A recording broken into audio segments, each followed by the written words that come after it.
Queridos alumnos de Matemática Discreta, en este video vamos a ver el tema funciones proposicionales, también llamado cálculo de predicados. Veamos lo siguiente. Si yo les escribo este enunciado, x es un número par, ¿esto es una proposición lógica?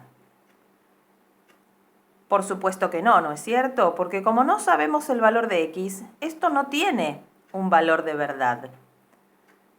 No puede ser ni verdadero ni falso. No está especificado cuánto vale x.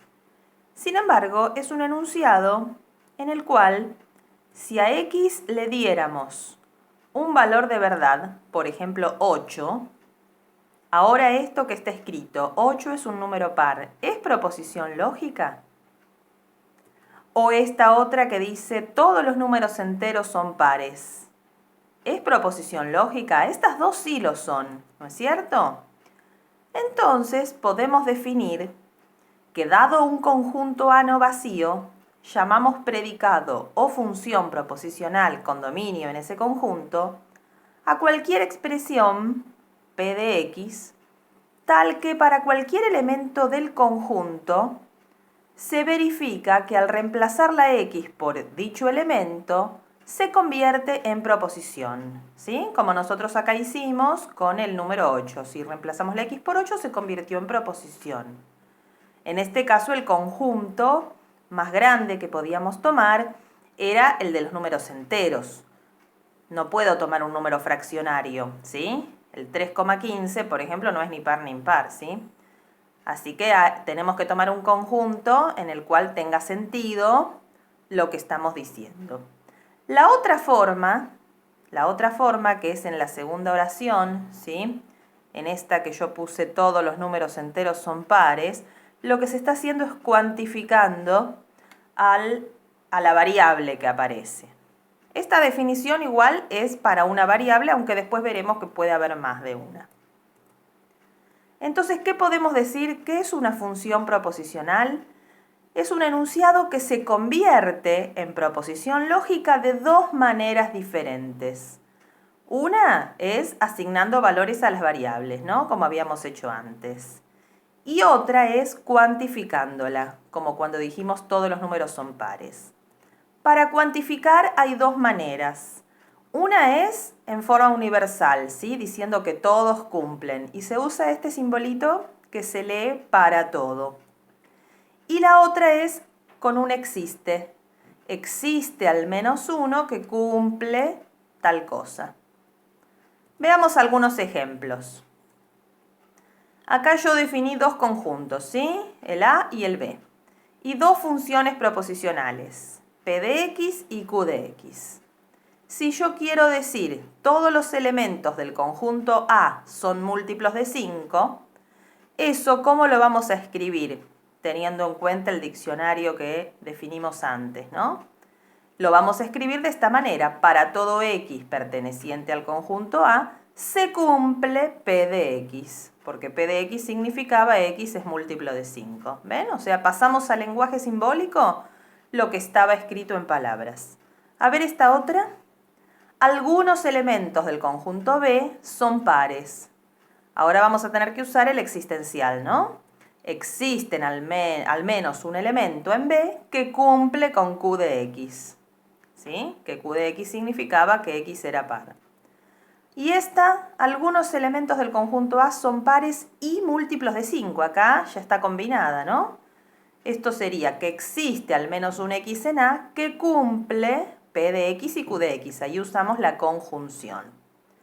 ¿Sí? Entonces, de esta manera escribimos proposiciones utilizando cuantificadores y funciones proposicionales.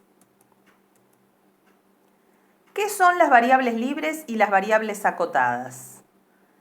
Las variables acotadas son las que ya están cuantificadas, ¿sí?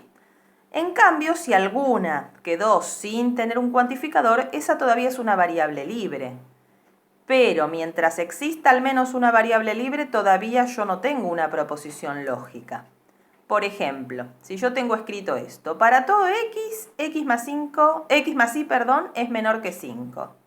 La x está acotada, ¿por qué? Porque hay un cuantificador acá, un para todo, que la está cuantificando. La y es una variable que apareció y no dice nada sobre y, si es para todo, si existe una. Entonces la y todavía es una variable libre y por eso esto así completo no es proposición. No podemos dar el valor de verdad porque no está definida la y. Para que las funciones proposicionales se conviertan, digamos, en proposiciones, tienen que estar todas las variables cuantificadas. Y ahora les hago esta pregunta. ¿Es lo mismo si yo tuviera dos variables? Como en este caso, ven, esta es una función proposicional con dos variables, pero acá había una sola cuantificada. Si yo tuviera una función proposicional de dos variables, ¿es lo mismo decir que para todo x existe y que cumple con esa propiedad? Como por ejemplo podría ser esta, que la suma es menor que 5, supongamos. ¿Es lo mismo que decir que existe y para todo x cumple esa misma propiedad? Noten que la diferencia está en que yo cambié de lugar los cuantificadores nada más. El resto es igual. ¿Será o no será lo mismo? Bueno, para pensar esto hay un ejemplo que hacía una profesora que yo tenía hace tiempo, que dice que pensemos que si x, a ver, vamos a volver acá atrás, acá, que dice que si x eran, por ejemplo, las chicas del curso e y los varones. ¿Esto qué diría? Que para toda chica existe un varón y P de X, vamos a suponer, es el novio. ¿Sí? Y es el novio de X. Entonces, en este caso, ¿qué diría? Que todas las chicas tenían un novio. En cambio, esto otro, ¿qué significa? Que existe un chico que es el novio de todas. ¿Se dan cuenta que son dos cosas distintas? Bueno, fuera del ejemplo, que le agradezco a la profesora Ana María Gómez, ¿se entiende la diferencia? Acá dice que cada valor de x, para cada uno de los x, existe un valor de y que hace cumplir esto. Mientras que en este caso es distinto. Acá dice que hay un y que cumple la propiedad con todos los x. Por eso es muy importante ver que los cuantificadores no conmutan. Es muy importante el orden en que se ponen. Bueno, ahora sí vamos a avanzar a esto que había empezado antes. Negación de proposiciones con cuantificadores. Vamos a considerar también un ejemplo, así se entiende mejor. Si María dice, todos los alumnos de este curso aprobaron el parcial.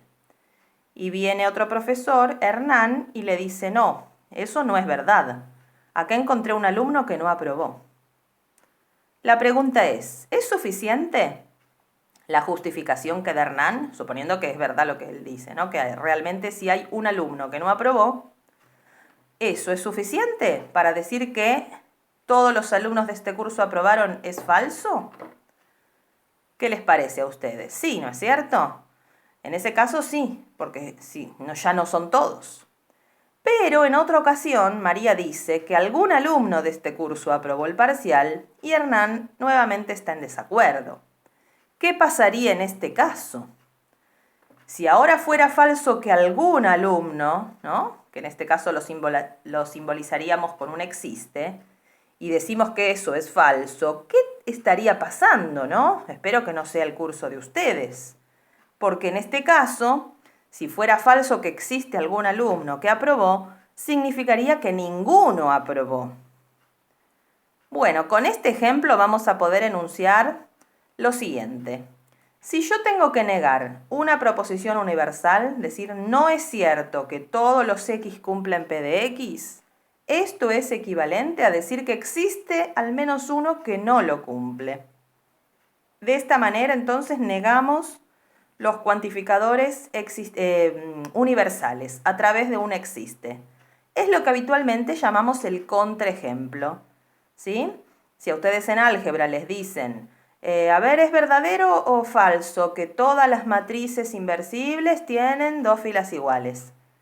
Si ustedes encuentran una, ¿sí?, que no cumpla con eso, ya está, tienen el contraejemplo. En cambio, si uno tiene que negar una existencial, decir que no es cierto que existe uno que cumple determinada propiedad, ahí es más complicado, porque ahí van a tener que probar que todos los X no lo cumplen. Ahí no va a alcanzar con decir en este caso no se cumple, porque alguien podría decir, y bueno, en ese caso no, pero en otro sí. Entonces, en este caso hay que probar que todos no lo cumplen. ¿De acuerdo? Vamos a hacer este ejercicio. Tenemos que escribir la negación de cada una de las siguientes proposiciones. A ver, la primera dice, para todo x perteneciente a reales, x cuadrado es mayor que 0. Primero les pregunto si esta proposición, todo esto es P, porque todo esto con el cuantificador incluido es proposición, si es verdadera o falsa. Ojo, piensen bien, acá dice mayor estricto. Es falsa, ¿no? ¿Por qué? Porque hay un número real que no cumple esto. Bueno, justamente vamos a escribir ahora la negación. ¿Cómo sería la negación? Para negar esto que tiene un para todo, ponemos un existe. Entonces la negación es existe un x, en el mismo conjunto, por supuesto, que no cumple con la función proposicional. Y como acá teníamos una desigualdad de mayor, no cumplir de ser mayor que 0 es lo mismo que decir ser menor o igual que 0. Y esta es verdadera. ¿Cuál es el x que existe? Justamente es el 0, ¿no? 0 al cuadrado es menor o igual que 0 porque da 0 justo. Entonces, cuando una proposición esta era falsa, la negación es verdadera. Que a veces eso puede servir. Si se nos hace complicado probar que una es verdadera o falsa, podemos hacer la negación y probar lo contrario. A ver esta otra. Existe un x perteneciente a reales que cumple, y acá tenemos una conjunción. X más 3 igual a 8 y además x mayor que 4. ¿Esto es verdadero? ¿Cuál es el x que existe? El 5, ¿no? Esta es verdadera. O sea que ahora para escribir la negación nos va a quedar una falsa. ¿Cómo hay que hacer la negación? Para todo x existe perteneciente a reales, ¿qué tiene que pasar? Esto, como es una y yo necesito negar esto, es la negación de una y. Hacemos de Morgan. Es la negación del primero o, esto se convierte en o, la negación del segundo. ¿Ven? X más 3 distinto de 8 o bien x menor o igual que 4. Así que acá también tenemos que tener en cuenta lo que vimos antes de cálculo proposicional. A ver, esta otra que tiene dos variables. ¿Será cierta? ¿Existe un x real tal que para todo y real x por y es igual a y? Sí, existe. ¿Cuál es? Es el numerito 1, ¿no es cierto? El 1, que es un número real, con cualquier y, 1 por y nos devuelve y. Esta es verdadera. La negación, ¿cómo sería? Bueno, el que tenía existe ahora es para todo y el que tenía para todo ahora es existe, ¿ven? Para todo x existe un y, tal que x por y es distinto de y. Se va haciendo de apartes. Y el último, que es con un condicional, ¿sí? Acá la flechita es el condicional, para todo x real, si x es mayor que 0, entonces x más 2 es mayor que 3. ¿Cómo es esto? ¿Es verdadero o es falso? Vamos a escribir la negación y después contestamos el valor de verdad. La negación, ¿cómo sería? El para todo se transforma en existe. ¿Y cómo se niega un condicional? Acá también hay que acordarse eso. Si yo quiero decir que este condicional es falso, tengo que decir que se cumple el antecedente y no el consecuente. Era el único renglón de la tabla de verdad en que el condicional era falso. ¿Ven? Entonces se pone así. Que existe un x que cumple lo primero, x mayor que 0, y damos vuelta el otro, x más 2 menor o igual que 3. ¿Existe algún x que cumpla esto? Y sí, por ejemplo, los que están, ¿dónde? Entre 0 y 1.